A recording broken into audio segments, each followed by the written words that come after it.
మీరు చాలా రకాల కేక్లు తిని ఉంటారు, కానీ చాలా జ్యూసీగా అలాగే డిఫరెంట్ టేస్ట్ తో మలాయ్ కేక్ ఎప్పుడైనా తిన్నారా? ఇది చాలా బాగుంటుంది. నోట్లో వేసుకుంటే కరిగిపోతుంది. చాలా సింపుల్ గా ఓవెన్ లేకుండా, ఎగ్ లేకుండా చాలా ఈజీగా ఈ టేస్టీ కేక్ తయారు చేసుకుందామా? Welcome back to my channel.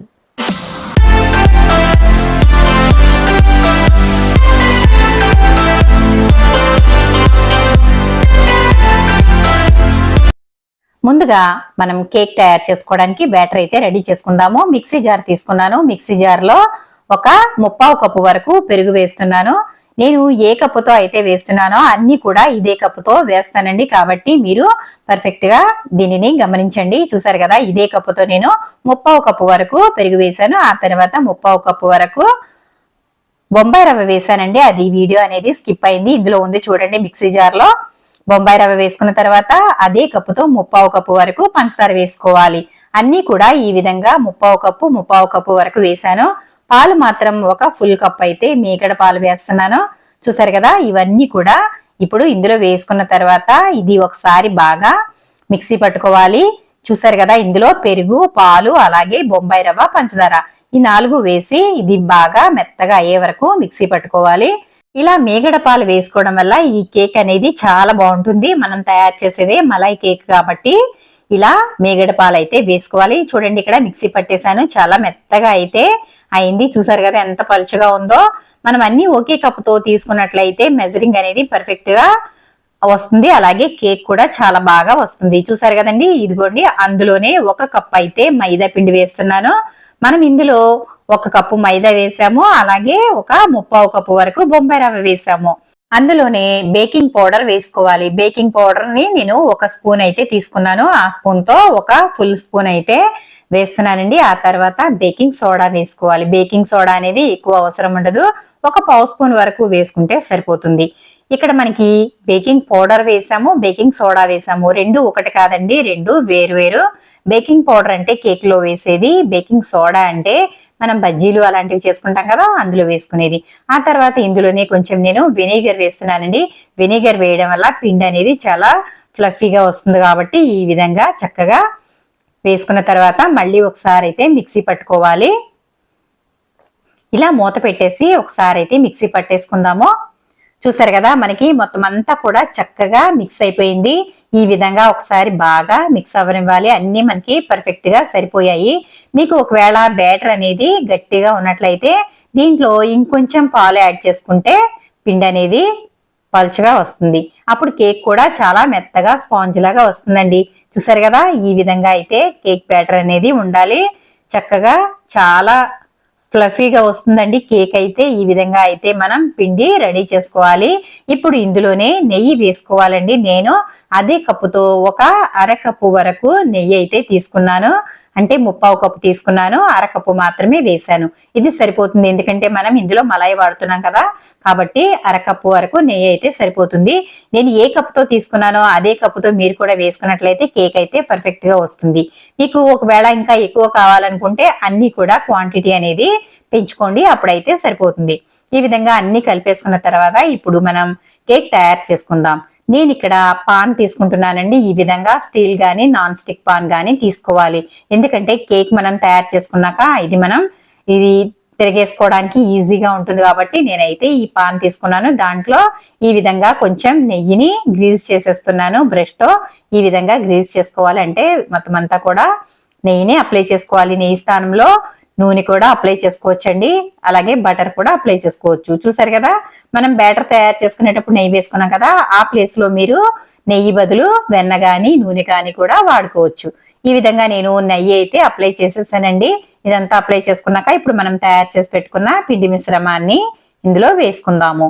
చాలా ఈజీ అండి, అసలు ఓవెన్ కూడా అవసరం లేదు, ఎగ్స్ అవసరం లేదు. చాలా ఈజీగా ఈ కేక్ అయితే తయారైపోతుంది. టేస్ట్ మాత్రం అమోఘంగా ఉంటుందండి. చూసారు కదా, ఇలా అయితే బ్యాటర్ అంతా కూడా వేసుకోవాలి. మరీ ఎక్కువగా వేసుకోకూడదు, కొంచెం ఇది పలుచగానే వేసుకోవాలి. ఎందుకంటే మనకి ఇది పర్ఫెక్ట్ గా కుక్ అవుతుంది కాబట్టి. మరీ మందంగా ఉన్నట్లయితే అంటే ఎక్కువ వేసుకుంటే మందం అయిపోతే మనకి లోపల అనేది కుక్ అవ్వదండి, కాబట్టి ఇలా వేసుకుంటే సరిపోతుంది. ఆ తర్వాత స్టవ్ వెలిగించుకుని ఈ విధంగా నేను ఒక ఇనుప పెనం అయితే పెట్టుకున్నాను. అంటే మనం బిర్యానీ చేసుకునేటప్పుడు పెడతాం కదండి, కింద ఇనుప పెనం ఉంటుంది కదా, అదైతే పెట్టేశాను. దాని మీద ఈ విధంగా కేక్ బ్యాటర్ వేసిన పాన్ అయితే పెట్టుకోవాలి. ఈ పాన్ ని డైరెక్ట్ గా స్టవ్ మీద పెట్టుకోకూడదండి, ఎందుకంటే ఇలా పెట్టుకుంటేనే మనకి కేక్ అనేది పర్ఫెక్ట్ గా కుక్ అవుతుంది. చూసారు కదా, ఒక 10 నిమిషాల పాటు నేను హై ఫ్లేమ్ లో పెట్టి ఒక 2 నిమిషాలు లో ఫ్లేమ్ లో పెట్టాను.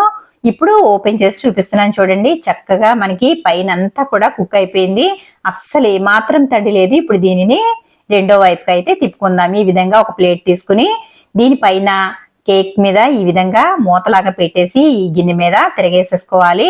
చూసారు కదా ఎంత చక్కగా వచ్చేసిందో చూడండి, అసలు అడుగు కూడా అంటలేదు, చాలా ఈజీగా వచ్చేసింది. ఇప్పుడు దానిని అలాగే మళ్ళీ పాన్ లోకి అయితే రెండో వైపు కాలేలాగా వేసేసుకోవాలి. చూసారు కదా, ఇప్పుడు రెండో వైపు కాలడానికి మనకి ఎక్కువ సమయం అయితే పట్టదు. ఒక 5 నిమిషాల పాటు హై ఫ్లేమ్ లో పెట్టి 1 నిమిషం పాటు లో ఫ్లేమ్ లో పెట్టి స్టవ్ అయితే ఆఫ్ చేసేస్తే కేక్ అయితే రెడీ అయిపోతుంది. ఇంకా నేను దాన్ని పక్కన స్టవ్ మీదకి అయితే షిఫ్ట్ చేసేసాను. ఆ తర్వాత మరొక స్టవ్ మీద ఈ విధంగా ఒక బాండీ అయితే పెట్టుకున్నాను. అందులోనే ఒక 1/2 లీటర్ వరకు పాలు వేస్తున్నాను. ఈ విధంగా పాలు వేసుకున్న తర్వాత నేను కింద స్టవ్ అయితే వెలిగించలేదండి, ఎందుకంటే ఇది ముందుగా మనం అన్ని కలుపుకోవడానికి ఈ విధంగా నేను స్టవ్ ఆన్ చేయకుండానే ముందు ఇందులో కలుపుతున్నాను. ఇందులోనే ఈ పాలల్లో ఒక 2 స్పూన్ల వరకు, పెద్ద స్పూన్ తో 2 స్పూన్ల వరకు పంచదార వేసుకున్నాను. అలాగే ఇందులో కొంచెం మిల్క్ పౌడర్ యాడ్ చేసుకుంటున్నాను. నేను ఎవ్రీడే మిల్క్ పౌడర్ అయితే తీసుకున్నానండి, చిన్న ప్యాకెట్ చాలు, 10 రూపాయల ప్యాకెట్ ఉంటుంది కదా, ఈ విధంగా ఈ ప్యాకెట్ అయితే తీసుకుని ఇదంతా కూడా దీంట్లో వేసేస్తున్నాను. ఒకవేళ మీ దగ్గర ఇది లేకపోతే ఒక 1/2 లీటర్ పాలని 1/4 లీటర్ అయ్యే వరకు చక్కగా మరిగించుకుంటే సరిపోతుంది. లేదంటే మిల్క్ మేడ్ కూడా యాడ్ చేసుకోవచ్చండి. ఈ పాల స్థానంలో మిల్క్ మేడ్ వేసుకుని దాంట్లో ఒక 2 స్పూన్ల వరకు పాలు వేసుకుంటే ఇది మనకి మలై అయితే రెడీ అయిపోతుంది. చూసారు కదా, నేనైతే ఇక్కడ 1/4 లీటర్ పాలు తీసుకుని ఒక ప్యాకెట్ అయితే మిల్క్ పౌడర్ వేసాను. అందులో 2 స్పూన్ల వరకు పంచదార వేసుకున్నాను. ఇదంతా కూడా ఒకసారి బాగా కలిపేసుకోవాలి. ఈ పాలల్లో మిల్క్ పౌడర్ అంతా కూడా బాగా కలిసిపోయే వరకు ఇలా కలిపేసుకోవాలి. ఆ తర్వాత స్టవ్ అయితే వెలిగించుకోవాలి. ఇలా కలుపుకోవడం వల్ల పాల పౌడర్ అనేది గెడ్డలు కట్టకుండా ఉంటుందండి. ఇప్పుడైతే బాగా కలిసిపోయింది కదా, ఇప్పుడు స్టవ్ వెలిగించుకుందాము. ఇలా స్టవ్ వెలిగించుకుని ఇది ఒక 2 నిమిషాల పాటు మరగనిస్తే సరిపోతుంది. ఎందుకంటే మరీ చిక్కగా అయిపోయిన కేక్ లోకి అంతా కూడా ఈ మలై అయితే వెళ్ళదు కాబట్టి ఇదంతా కూడా ఒక 2 నిమిషాల పాటు మరగనిస్తే సరిపోతుంది. బాగా దగ్గరగా అవనివ్వకూడదు. ఇలా 2 నిమిషాల పాటు 2 పొంగులు వస్తే సరిపోతుందండి. చూసారు కదా, చాలా టేస్టీగా స్పాంజ్ లాగా ఉండే మలాయ్ కేక్ అయితే చాలా ఈజీగా తయారు చేసుకోవచ్చు. చూసారు కదా, చాలా సింపుల్ ప్రాసెస్ తో కేక్ అయితే రెడీ అయిపోతుంది. పిల్లలు ఏదైనా స్వీట్ కావాలని అడిగినప్పుడు లేదా ఏదైనా పండగలకి ఈ విధంగా మలాయ్ కేక్ అయితే ట్రై చేయండి ఫ్రెండ్స్. చాలా చాలా బాగుంటుంది, చాలా టేస్టీగా ఉంటుంది. గులాబ్ జామ్ టేస్ట్ ఉంటుందండి, అద్దరిపోతుంది. జ్యూసీగా నోట్లో వేసుకుంటే కరిగిపోతుంది. అసలు మీరు పెట్టి పక్కకు తిరిగేలోపు ప్లేట్ ఖాళీ అయిపోతుందండి, అంత బాగుంటుంది ఈ కేక్. చూసారు కదా, పాలైతే ఈ విధంగా చక్కగా మరిగిపోయాయి. ఒక 2 పొంగులు అయితే రానిచ్చాను. చూసారు కదా, మనం మిల్క్ పౌడర్ వేసాం, అలాగే చిక్కటి పాలు వేసాం కదా, ఇదంతా చూడండి చుట్టూరు కూడా పాలైతే ఇదంతా క్రీమ్ లాగా అంటుకుపోయింది. ఇలా అయితే పాలని మరిగించుకోవాలి. ఆ తర్వాత పాలు క్రీమ్ అనేది పక్కకు పెట్టేసుకోవాలి. ఇప్పుడు మనం కేక్ అయితే ఒకసారి చెక్ చేసేసుకుందాము.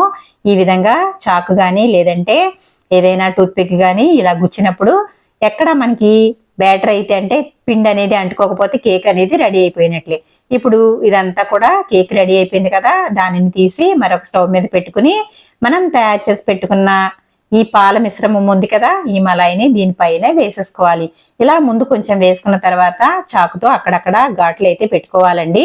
ఎందుకంటే ఈ మలాయి అంతా కూడా దాంట్లోకి వెళ్ళి ఈ కేక్ అనేది జ్యూసీగా తయారవుతుంది. చూసారు కదా, అక్కడక్కడ ఈ విధంగా ఘాట్లు పెట్టుకుని మిగిలినదంతా కూడా వేసేసుకుంటే మనం పెట్టుకున్న హోల్స్ లోకి ఈ క్రీమ్ అంతా వెళ్ళి కేక్ అయితే జ్యూసీగా తయారవుతుంది.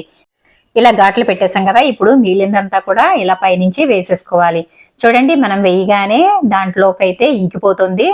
చూసారు కదా, ఇలా ఘాట్లు పెట్టుకున్నట్లయితే కేక్ అంతా కూడా చక్కగా జ్యూసీగా మెత్తగా తయారవుతుంది. ఈ విధంగా మొత్తం అంతా కూడా వేసేసుకోవాలి. ఎక్కడ గ్యాప్ అనేది లేకుండా వేసేసుకోవాలి. సైడ్ నుంచి కూడా ఇలా అంటే మనకి కేక్ అంతా కూడా ఈ పాల మిశ్రమం అంతా కూడా లాగేసుకుని తర్వాత అది దగ్గరగా అయిపోయి చిక్కగా అయిపోయి ఇది ఒక కోవాలాగా తయారవుతుందండి. అంటే మలాయ్ అంటే కోవానే కదా. ఈ విధంగా చక్కగా కేక్ అయితే మలాయ్ కేక్ అయితే రెడీ అయిపోతుంది. ఇది చిన్న మంట మీద దీనిని ఉంచాలి. ఈ పాలంతా కూడా ఎగిరిపోయే వరకు అలాగే ఉంచేసినట్లయితే మన మలాయ్ కేక్ అయితే రెడీ అయిపోతుందండి. చూడండి ఇక్కడ మిగిలినది కూడా నేను ఇలా పైనుంచి అయితే పోసేస్తున్నాను.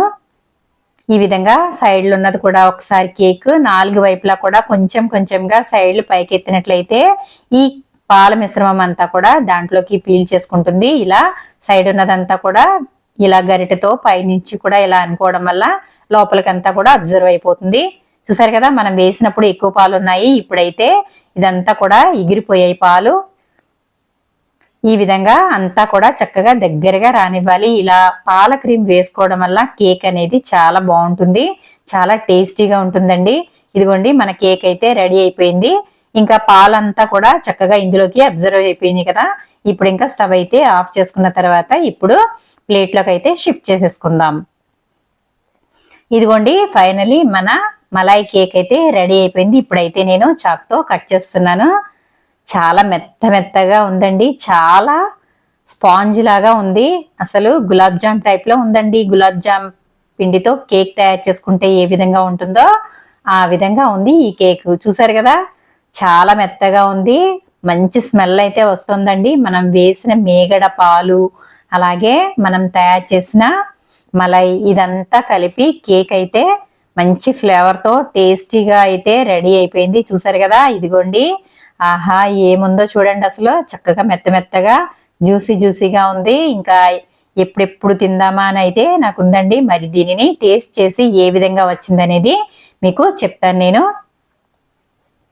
ఈ విధంగా మనకి నచ్చిన ఆకారంలో పీసులు అయితే కట్ చేసుకోవచ్చు. నేనైతే ఇలా కట్ చేసేసాను. ఇప్పుడు టేస్ట్ అయితే చూసేద్దాము. చాలా మెత్తగా ఉందండి, చాలా స్పాంజ్ లాగా ఉంది. కేక్ అయితే చాలా బాగా వచ్చింది. మలాయ్ కేక్ అదిరిపోయింది. మరి మీరు కూడా తప్పకుండా ట్రై చేయండి ఫ్రెండ్స్. మీకు ఏ విధంగా వచ్చింది అనేది కమెంట్ సెక్షన్ లో కమెంట్ పెట్టండి. ఈ వీడియో ఏ విధంగా ఉన్నది అనేది కూడా కమెంట్ సెక్షన్ లో కమెంట్ పెట్టండి ఫ్రెండ్స్. టేస్ట్ అయితే అదిరిపోయిందండి. మా పిల్లలు కూడా చాలా బాగుంది మమ్మీ అన్నారు. ఇంకా ఎందుకు ఆలస్యం, మీరు కూడా తప్పకుండా ట్రై చేయండి. టేస్ట్ అయితే అదిరిపోయింది. చూడండి ఎంత మెత్తగా స్పాంజ్ లాగా ఉందండి. మరి ఈ వీడియో కనుక నచ్చినట్లయితే లైక్ చేయండి, షేర్ చేయండి, సబ్స్క్రైబ్ చేయండి.